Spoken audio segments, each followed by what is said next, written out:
for anyone who grew up in the East Ivanhoe or Ivanhoe area, sports in the park were probably a way of life, as were walking in and along the wonderful Yarra River, large period homes with fantastic gardens, and obviously fantastic shops and access to the city via the train system.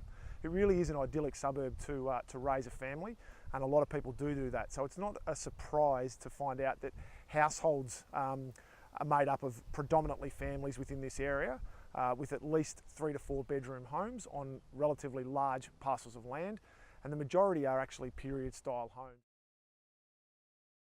Ivanhoe and East Ivanhoe are located approximately 10 kilometres northeast of Melbourne city centre, and it started back in the mid-1800s, around the 1850s, as an agricultural district just outside of Melbourne.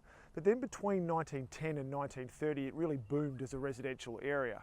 So next to the 19th century homestead buildings that were originally constructed, there's then the 20th century Art Deco architecture that really came into prominence. And that also includes the Ivanhoe Town Hall, which is a fairly significant building within the suburb. The other interesting fact to note is that one of the first A.V. Jennings estates was originally developed in Ivanhoe in 1938, called Beaumont, and it uses a range of early 20th century architectural styles and features one of the first examples of a cul-de-sac in Australia. So these period houses are very highly sought after, but they're quite tightly held. Now the median house price in Ivanhoe is $1.4 million, while East Ivanhoe has a median house price of $1.9 million. The area actually feels very quiet and secluded, but it does offer some vibrant shopping strips, and they're very well supported by the local community via the cafes and local restaurants. But it does still offer 2 large supermarkets within the area. Now, like most middle ring suburbs in Melbourne, it is quite a large area covered, and it requires quite a walking distance to access the 3 train lines or 3 train stations that are located within the suburb. Ivanhoe, Eaglemont and Darebin. Now there's no tram lines that accesses Ivanhoe or East Ivanhoe, however that does have good bus links, and there is really good access to the Eastern Freeway as well.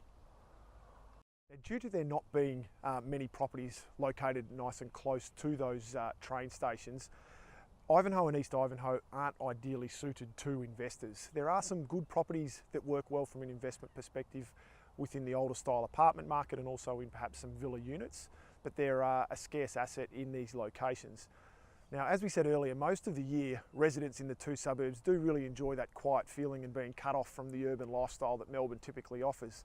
But at Christmas time, the Boulevard in East Ivanhoe becomes a very popular tourist attraction, and that's due to the light displays with the Christmas theme that they offer.